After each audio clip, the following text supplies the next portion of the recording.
Los padres millonarios de mi novia me humillaban, hasta que ella hizo esto.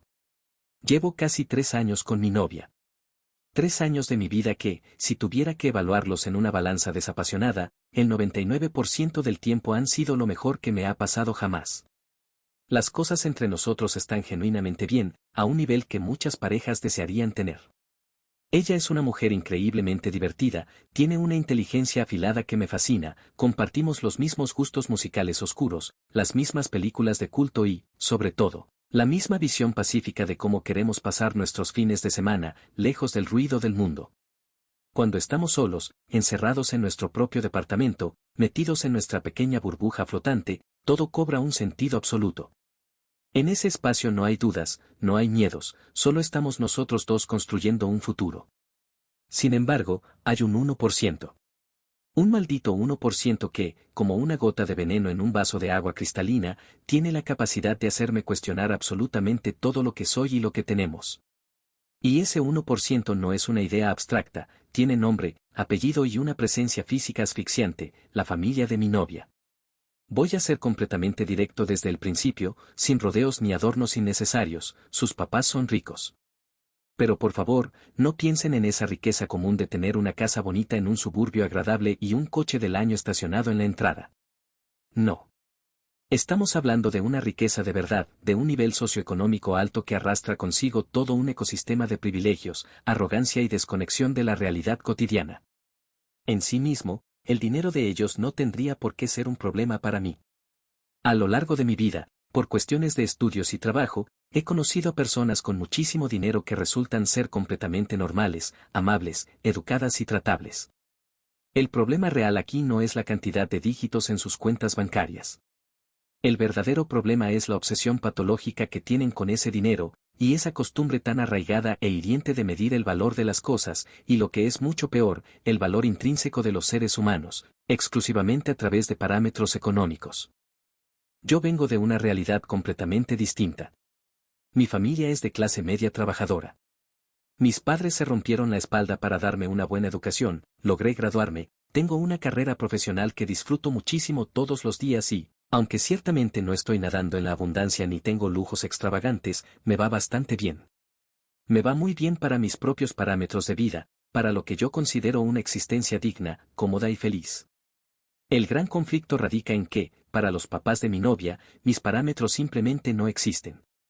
No cuentan. No tienen ningún valor en su escala universal. Y eso es algo que he sentido como una punzada fría en el pecho desde la primera vez que me senté a su mesa, una sospecha incómoda que se ha venido confirmando, con una precisión quirúrgica, en cada maldita visita que hemos hecho a su casa desde que comenzó nuestra relación. Ayer fue Navidad. Un día que se supone que debe estar lleno de paz, calidez familiar y buenos deseos. Mi novia y yo nos preparamos desde temprano y emprendimos el viaje de 2 horas hacia la inmensa propiedad de sus papás. Decidimos viajar en mi coche, un Honda nuevo, en perfectas condiciones mecánicas, impecable de limpio, un coche completamente decente, seguro y digno para cualquier persona razonable en este planeta. Cuando finalmente cruzamos el portón de su residencia y nos estacionamos, la bienvenida fue un balde de agua helada.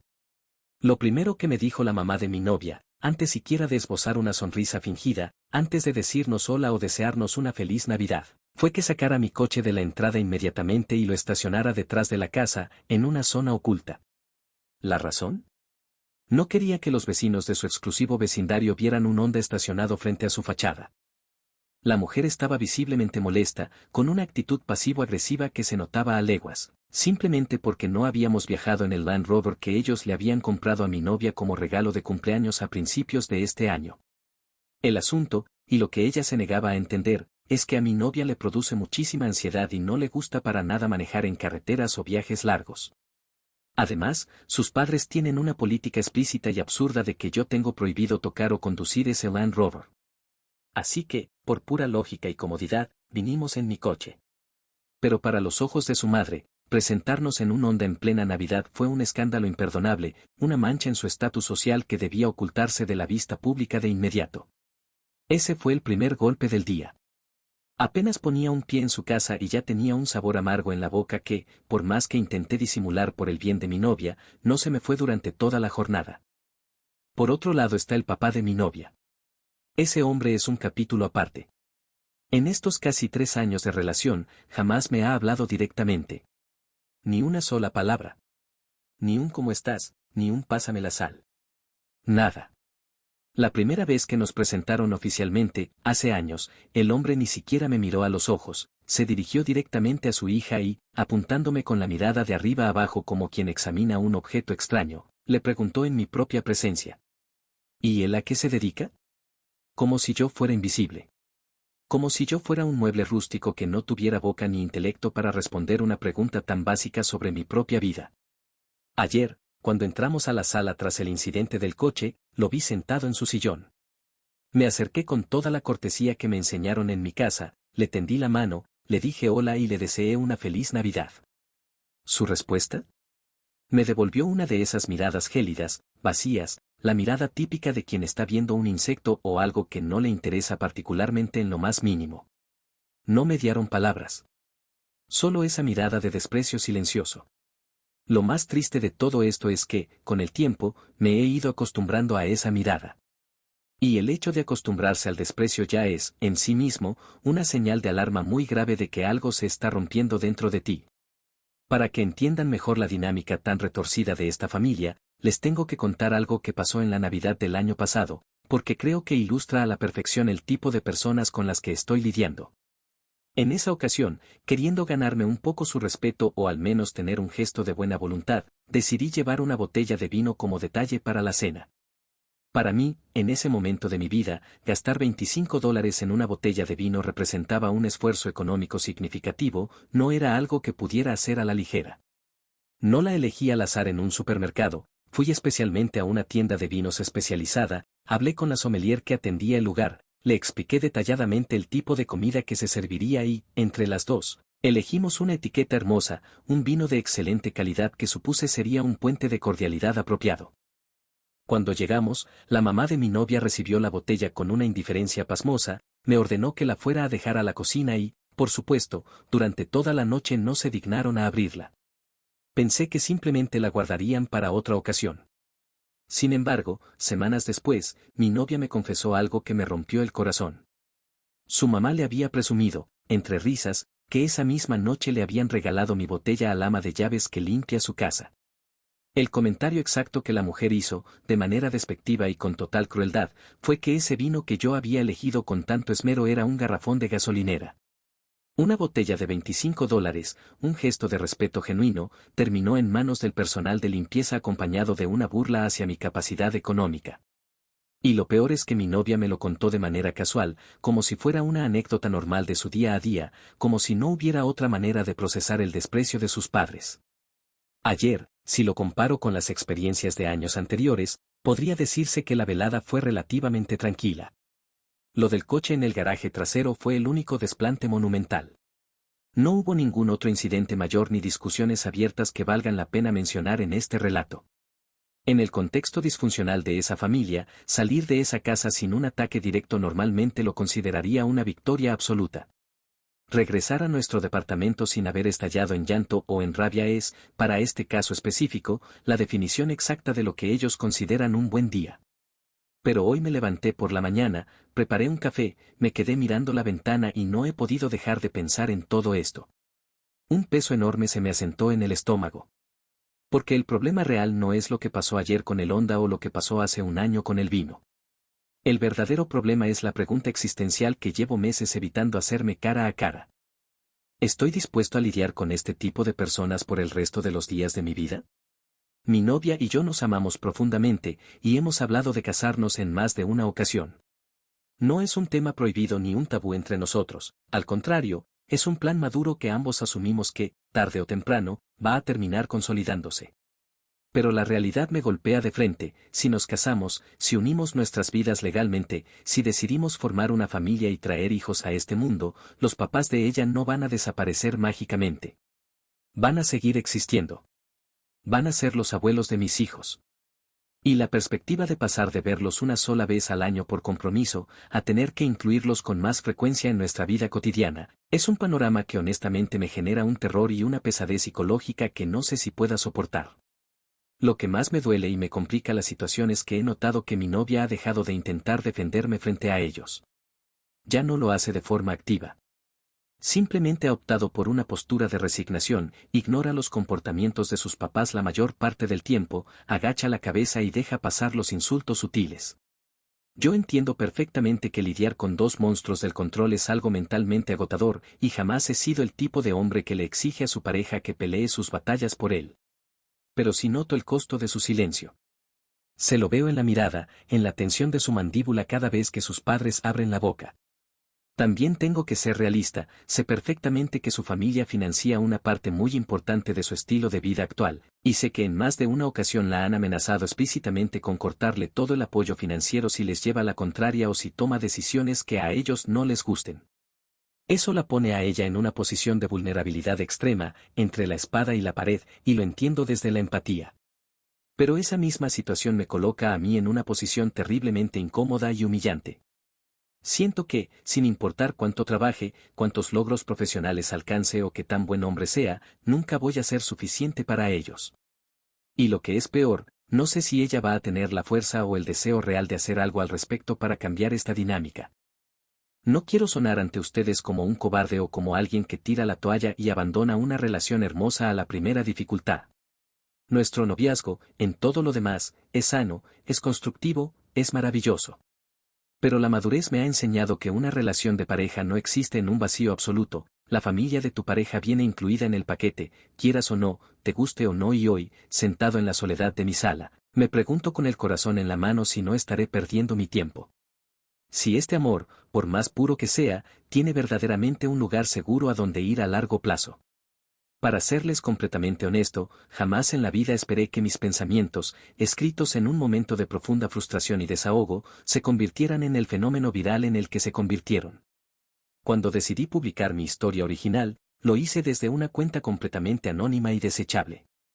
Mi única intención era desahogarme con extraños en Internet, pensando ingenuamente que el texto pasaría desapercibido, que llegaría a unas pocas personas compasivas, que alguien me daría un par de perspectivas útiles o consejos psicológicos, y que eso sería absolutamente todo. Durante las primeras horas, entraron algunos comentarios con consejos muy sólidos, con análisis maduros y mucha perspectiva sobre las dinámicas familiares que yo no había considerado en mi ceguera emocional. Pensé, bien, esto ha valido la pena, fue útil. Apagué la computadora y me fui a dormir, intentando formular mentalmente cómo iba a abordar la conversación tan seria que tenía pendiente con mi novia, quien esa noche no estaba en casa porque se encontraba trabajando. Lo que mi ingenuidad no me permitió anticipar fue el poder del algoritmo. No calculé que, mientras yo dormía, la publicación estallaría en interacciones hasta irse directo a la portada principal del sitio de un día para otro. A la mañana siguiente, mi novia, como hace habitualmente mientras toma su café, comenzó a navegar por internet y se topó de frente con la publicación. Es verdad que yo fui muy cuidadoso, no puse nombres reales, no di ubicaciones geográficas, no mencioné empresas.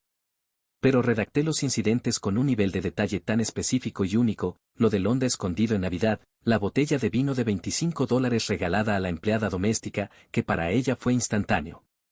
No tuvo ninguna dificultad en darse cuenta de que el autor de ese texto era yo, exponiendo nuestras vidas ante el mundo.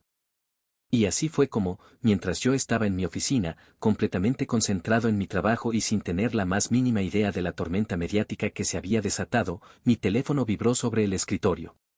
Era un mensaje de texto de ella que contenía únicamente 2 palabras en letras mayúsculas que me congelaron la sangre. Necesitamos hablar. En ese preciso instante, se los juro, asumí que mi relación estaba completamente muerta. Cuando salí de trabajar y llegué a su apartamento esa tarde, el ambiente se podía cortar con un cuchillo. Ella estaba sentada en la sala, con los ojos rojos. Ya había tenido varias horas para leer no solo mi publicación, sino también los miles de comentarios de los usuarios, y para procesar el impacto inicial.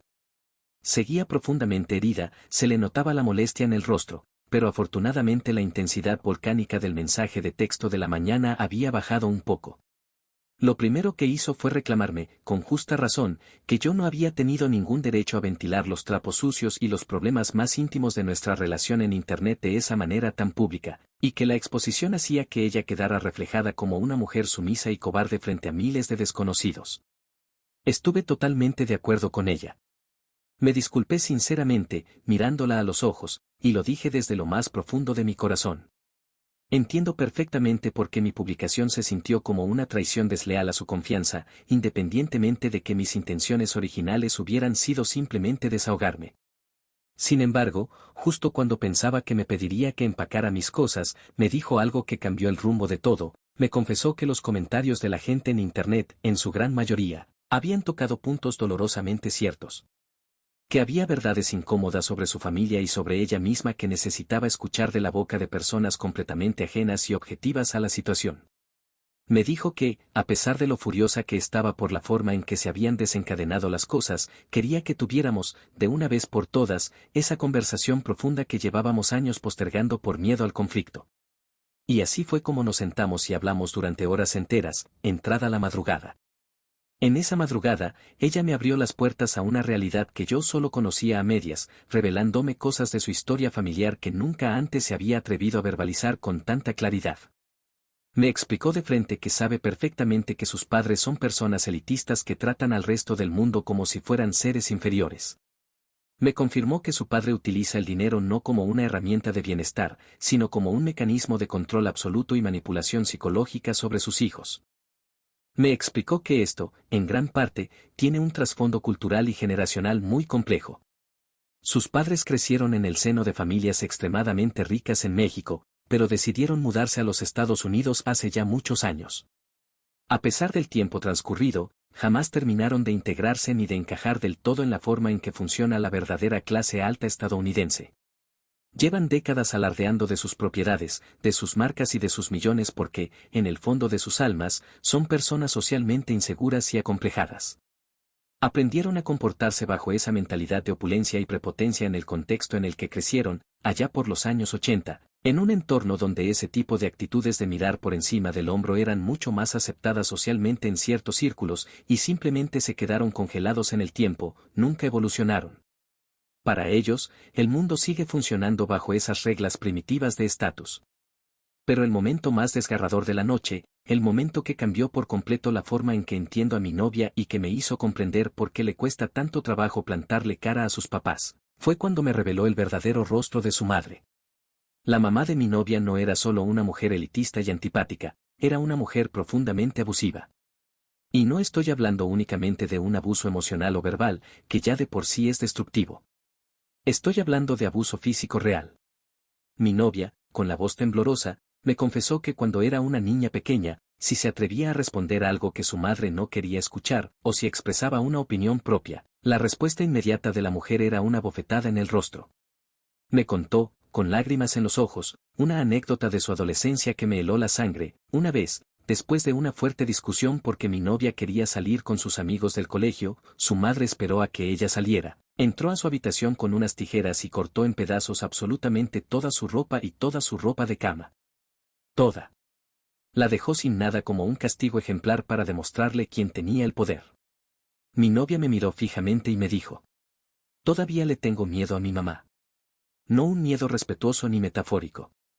Un miedo real, físico, instalado en mis huesos desde que era una niña, y eso no desaparece simplemente porque ahora tenga un acta de nacimiento que dice que soy una adulta. Escuchar eso me derrumbó. Entendí que, en ese contexto tan enfermo, el dinero y los lujos que sus padres le daban nunca fueron simplemente dinero o regalos materiales. Fueron la única y retorcida forma de afecto que ella recibió mientras crecía. Los objetos caros reemplazaron los abrazos, las palabras de aliento y el amor genuino que nunca le dieron de otra manera. Por lo tanto, cuando en la publicación original yo escribí de forma tan ligera que sus padres podrían cortarla financieramente, para ella eso no significaba simplemente perder un ingreso económico o un coche de lujo. En su psicología, significaba perder la única versión de amor que había aprendido a reconocer por parte de sus padres en toda su vida. El problema era infinitamente más profundo, complejo y doloroso de lo que mi mente de clase media había alcanzado a comprender. Hacia el final de la madrugada, tras haber llorado juntos, mi novia me miró con una madurez que me conmovió y me dijo algo que no veía venir. Se disculpó profundamente por la forma tan humillante en que sus padres me habían tratado durante todos estos años, y asumió la responsabilidad por no haber tenido el valor de confrontarlos en su momento. También me confesó cuánto le había dolido leer la parte de mi texto donde yo admitía que sentía que estaba perdiendo el tiempo en esta relación. Le tomé las manos, le pedí disculpas y le aseguré que lo sentía de verdad. Le expliqué que estaba profundamente frustrado e impotente cuando escribí esas líneas, y todos sabemos muy bien que la frustración y el rencor son los peores editores a la hora de expresar lo que uno realmente siente. Aprovechando la vulnerabilidad del momento, decidí hacerle la pregunta clave, le pregunté qué pensaba, de manera real, sobre la posibilidad de empezar a vivir una vida completamente independiente de su familia, una vida donde su relación con ellos se basara en los lazos familiares y no en la sumisión económica. Y fue justo en ese instante donde la conversación dio un giro radical que me devolvió la esperanza en nuestro futuro. Ella se me quedó mirando y me propuso algo que me dejó sin palabras, me propuso mudarse conmigo. Me dijo que quería renunciar a la comodidad de la casa adosada en la que vive actualmente, cuyo alquiler y servicios pagan en su totalidad sus padres, y mudarse de inmediato a mi departamento. Me recordó que ya llevábamos un buen tiempo hablando vagamente sobre la idea de vivir juntos, pero que siempre habíamos postergado la decisión final porque sus papás se oponían rotundamente, y nosotros, por evitar la tensión familiar, terminábamos cediendo. Pero ahora, tras ver su vida expuesta y analizar los comentarios de la gente, ella estaba decidida a dar el salto. Quería intentarlo de verdad. Pasamos el resto de la noche y las primeras horas de la mañana con una computadora encendida, revisando minuciosamente sus finanzas personales y armando un presupuesto mensual que fuera realista para los dos. No les voy a mentir, va a ser un cambio de vida drástico y sumamente difícil para ella. Su estilo de vida actual está sumamente subsidiado por la fortuna de su familia, y aprender a vivir exclusivamente de sus propios ingresos va a requerir de ajustes cotidianos, sacrificios y una disciplina que nadie aprende a dominar de la noche a la mañana. Tengo eso perfectamente claro, no soy un idealista romántico, estoy manejando mis expectativas con mucha cautela porque sé que nadie cambia sus hábitos financieros de un solo golpe. Habrá días difíciles, y estoy listo para apoyarla. El plan concreto que diseñamos y que ya pusimos en marcha es el siguiente: por el momento, ella va a empacar sus pertenencias esenciales y se va a mudar a mi departamento. Fuimos muy maduros en acordar que no vamos a combinar nuestras cuentas bancarias ni nuestras finanzas todavía, ni vamos a poner su nombre en el contrato de arrendamiento de manera apresurada. Vamos a mantener las cosas claras, dividiremos el costo del alquiler y los servicios públicos a la mitad, y ella va a aprender a manejar su propio dinero de manera independiente dentro de ese esquema estricto. Como una muestra absoluta de su compromiso con este cambio, anoche se acercó a mí, me entregó físicamente todas las tarjetas de crédito que sus padres le pagan mensualmente y me pidió explícitamente que las guardara en un lugar oculto donde ella no pueda tener acceso fácil. Les confieso que es una situación sumamente extraña e incómoda para mí. Sentir que tengo ese nivel de control sobre las finanzas personales de otra persona me genera mucha responsabilidad, pero entiendo perfectamente el valor simbólico y psicológico de su propuesta, y la acepto con el respeto que la situación amerita. Mi departamento actual, siendo muy honestos, es un poco pequeño para los dos, especialmente ahora que tenemos que acomodar sus cosas y su ropa, así que el acuerdo es que viviremos bajo este esquema temporal hasta que venza mi contrato de arrendamiento actual en marzo. Si durante estos meses la convivencia funciona bien, si logramos adaptarnos y demostramos que podemos sostenernos solos, entonces en marzo buscaremos juntos un departamento mucho más amplio, financiado al 100% por nosotros dos, para empezar nuestra vida formal como pareja independiente. Ella tomó la decisión de no decirles absolutamente nada a sus papás por el momento para evitar que intenten sabotear el proceso, pero me hizo la promesa solemne de que se los comunicará formalmente antes de que llegue el mes de marzo. Ambos somos conscientes de que esa va a ser, sin duda alguna, la conversación más difícil, violenta y tormentosa de toda su vida, y nos estamos preparando psicológicamente para el impacto. Todavía no tengo la menor idea de cómo van a reaccionar esos señores cuando se enteren de que su hija los ha dejado para mudarse a un departamento de clase media con el hombre de Londa. Puede que intenten ignorarla, puede que armen un escándalo monumental, o puede que la deshereden por completo y de por vida. Todo eso es algo que está absolutamente fuera de mi control y del de ella. Lo único que sé con certeza en este momento, y lo que me llena el alma de un orgullo indescriptible, es que mi novia está tomando una decisión valiente que le cuesta sangre. Está renunciando voluntariamente a una zona de confort económica inmensa a la que estuvo acostumbrada desde el día en que nació, y lo está haciendo única y exclusivamente porque está eligiendo nuestra relación y nuestro amor por encima de la seguridad dorada y la jaula de oro que sus papás le ofrecen. Hay un par de detalles que quiero aclarar de manera muy puntual, porque estuve leyendo detalladamente los comentarios de la primera publicación y vi que se generaron muchas dudas y debates al respecto. En primer lugar, hubo muchísima gente preguntando con insistencia si los papás de mi novia eran de alguna nacionalidad o cultura específica debido a su comportamiento. Como lo mencioné brevemente antes, ellos son originarios de México, de los círculos más adinerados e industriales de allá. En segundo lugar, quiero salir en defensa de mi novia porque vi que muchos usuarios la tacharon de mantenida o de no tener aspiraciones propias. Eso es completamente falso e injusto. Ella es una mujer trabajadora, tiene una profesión, genera sus propios ingresos mensuales e incluso es copropietaria de un pequeño negocio que está empezando a dar frutos.